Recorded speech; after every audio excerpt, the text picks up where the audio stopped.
So you have what I call the libertarians. So it's coming out of John Stuart Mill, John Locke, understandings of sort of the language they use is self-ownership.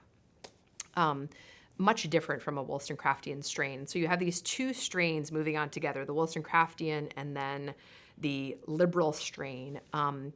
And that changes how they think when they start to get women entering the workplace.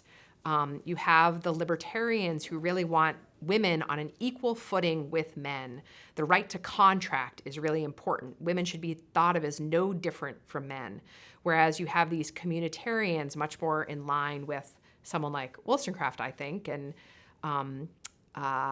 others, Frances Willard, sort of more in the labor side, who see women, and they see men this way too, but see women as members of families, as mothers, sisters, those responsible, especially with special responsibility for the family. And so they couldn't be treated just like men were in the workplace.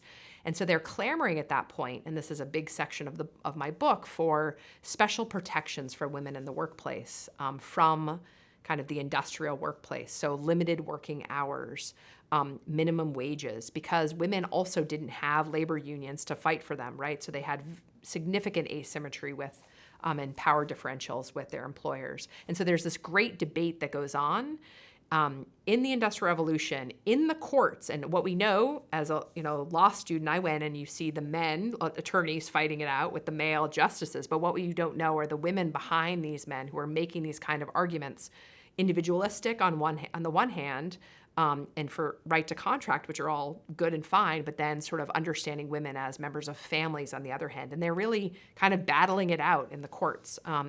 And it ends up sort of, what comes out of this is a lot of women in FDR's administration kind of fighting for those basic labor laws. So, a floor on, kind of minimum wages, but also maximum working hours, those kinds of things. Protection of children and others in the industrial workplace that I think were really important to sort of humanizing the workplace at that point.